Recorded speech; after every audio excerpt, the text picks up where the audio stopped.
ইরানের সাথে যুদ্ধ এখনো পুরোপুরি থামেনি, কিন্তু এরই মধ্যে নাকি নতুন শত্রু খোঁজা শুরু করেছে ইসরায়েল। ইসরায়েলি পত্রিকা মারিভে একটা বিস্ফোরক কলাম লিখে বিশ্লেষক বোয়াজ গোলানি সরাসরি বলে দিয়েছেন প্রতিযোগিতায় আছে মাত্র দুটো নাম, তুরস্ক আর পাকিস্তান।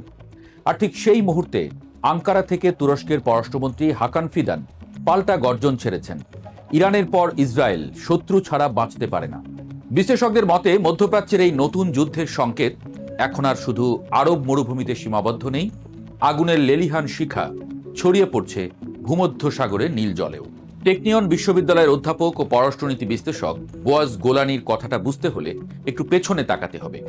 ইরান 3 দশক ধরে ইসরায়েলের সবচেয়ে বড় শত্রু হিসেবে মধ্যপ্রাচ্যে তাণ্ডব চালিয়ে এসেছে, কিন্তু ইরান ইসরায়েল যুদ্ধ সেই অধ্যায়টাই শেষ করে দিয়েছে। মার্কিন ইসরায়েলি হামলায় ইরানের সামরিক শক্তি মাটিতে মিশে গেছে, অর্থনীতি দেউলিয়ার দরজায়। ফলে যে শূন্যস্থান তৈরি হয়েছে সেটা পূরণ করার দৌড়ে আছে দুটো দেশ, 85 মিলিয়ন জনসংখ্যার তুরস্ক আর 240 মিলিয়নের পাকিস্তান।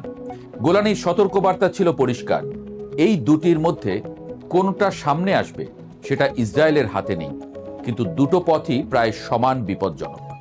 তুরস্কের নাম কেন এই তালিকায় সবার আগে? কারণটা পুরনো এবং একই সঙ্গে তাজা। 1949 সালে তুরস্কই ছিল ইসরায়েলকে স্বীকৃতি দেওয়া প্রথম মুসলিম সংখ্যাগরিষ্ঠ দেশ।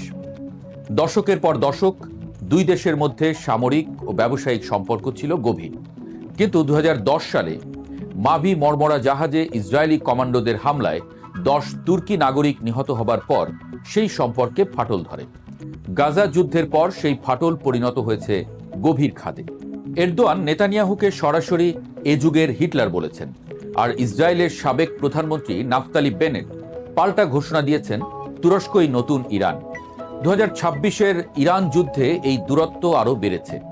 এরদোয়ান মার্কিন ইসরায়েলি হামলাকে আন্তর্জাতিক আইনের লঙ্ঘন বলে নিন্দা জানিয়েছেন। ইরানি জনগণকে বলেছেন প্রতিবেশী ও ভাই। ইসরায়েলের কাছে এটা আর সেফ কথার কথা নয়, এটা পক্ষ বেছে নেওয়ার সরাসরি ঘোষণা।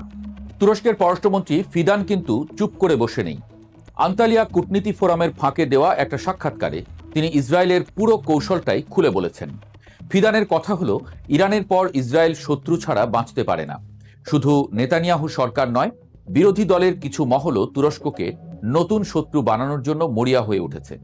ফিদান আরও বলেছেন, এটা আর কোনো ব্যক্তির রাজনীতি নয়, এটা ইসরায়েলের রাষ্ট্রীয় কৌশলে পরিণত হয়েছে। তুরস্কের এই বিশ্লেষণ একদম ভুল নয়, কারণ একই সময়ে ইসরায়েলি পার্লামেন্টে গ্রিস, সাইপ্রাস এবং যুক্তরাষ্ট্রের সাংসদদের নিয়ে আলাদা বৈঠক হয়েছে। বিষয়বস্তু একটাই, তুরস্কের বাড়তে থাকা প্রভাব ঠেকাতে ভূমধ্যসাগরে জোট আরও শক্তিশালী করা। এখানেই আসে গল্পের সবচেয়ে গুরুত্বপূর্ণ অধ্যায়, নেতানিয়াহুর ষড়ভুজ জোটের ছক। নেতানিয়াহু এই বছরের শুরুতে প্রকাশ্যে বলেছিলেন, ইসরায়েল, গ্রিস, সাইপ্রাস, আমেরিকাকে কেন্দ্র করে একটি আঞ্চলিক জোট দাঁড় করাতে চান তিনি। সাইপ্রাস সেই জোটের একটা গুরুত্বপূর্ণ অংশ। তুরস্কের পররাষ্ট্রমন্ত্রী ফিদান সেই জোটকেই সরাসরি চ্যালেঞ্জ ছড়েছেন। ফিদানের বক্তব্য হলো, আমরা ইসরায়েলের মতো নই।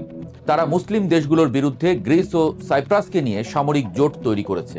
ন্যাটোর সদস্য হওয়া সত্ত্বেও ইসরায়েলের সাথে গ্রিস যত দূর গেছে, ইউরোপের আর কোনো দেশ অত দূর যায়নি। ফিদান আরও স্পষ্ট করে দিয়েছেন, এটা শুধু তুরস্কের সমস্যা নয়, মুখে না বললেও এই অঞ্চলের সব মুসলিম দেশই এই জোট নিয়ে গভীরভাবে চিন্তিত। ইসরায়েল যখন ভূমধ্যসাগরীয় জোট গড়ছে, ঠিক সেই সময়ে মধ্যপ্রাচ্যের অন্য প্রান্তে পাল্টা শক্তির নতুন জোট মাথা তুলছে। তুরস্ক, সৌদি আরব ও পাকিস্তানের মধ্যে একটা ত্রিভুজ প্রতিরক্ষা চুক্তির আলোচনা এখন শেষ পর্যায়ে এসে ঠেকেছে বলে ব্লুমবার্গ জানাচ্ছে। একজন সৌদি সূত্র সরাসরি সতর্ক করে দিয়েছেন, ইরান ও তুরস্কের পর ইসরায়েল আরব উপসাগরীয় দেশগুলোর দিকে নজর দিতে কতক্ষণ। রিয়াদ তাই সব দিক খোলা রেখে চলছে। সৌদি আরব তুরস্কের সামরিক প্রযুক্তি ও ড্রোন উৎপাদনে বিনিয়োগ করতে যাচ্ছে, আর পাকিস্তানের সাথে কৌশলগত প্রতিরক্ষা চুক্তি আগেই সই হয়ে গেছে। বিশ্লেষকরা এখন দুটো সমান্তরাল নিরাপত্তা কাঠামোর উত্থান দেখছেন। একদিকে ইসরায়েল, গ্রিস, সাইপ্রাস, আমেরিকার ভূমধ্যসাগরীয় জোট, অন্যদিকে তুরস্ক, সৌদি আরব, পাকিস্তানের মুসলিম নিরাপত্তা বলয়।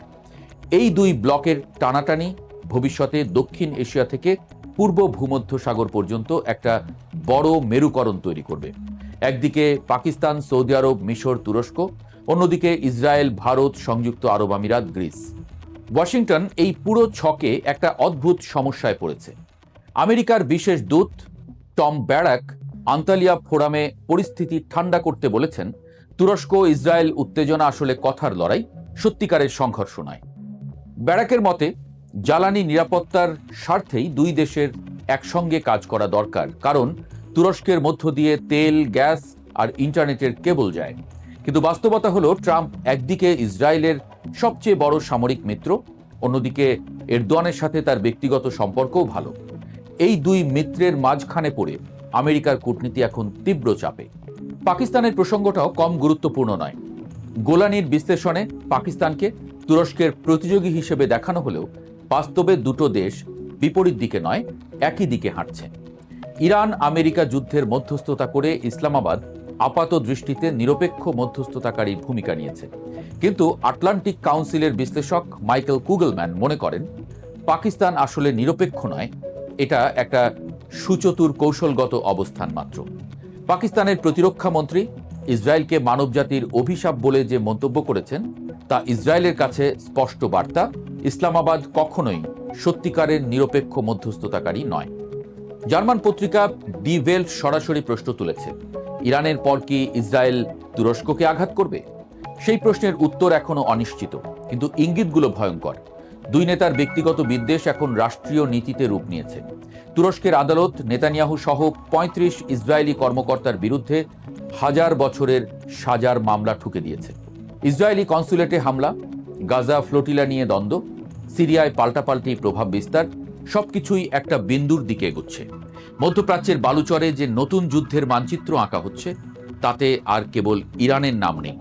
এক সময়ের ঘনিষ্ঠ মিত্র তুরস্ক ও ইসরায়েল এখন পরস্পরের চোখে চোখ রেখে দাঁড়িয়ে আছে, মাঝখানে শুধু একটা স্ফুলিঙ্গের অপেক্ষা। ইরানের ধ্বংসস্তূপের ধোঁয়া মেলানোর আগেই পরবর্তী অগ্নিকুণ্ডের ইন্ধন প্রস্তুত। এবার সেটা ঐতিহাসিক বসফরাসের তীর থেকেই।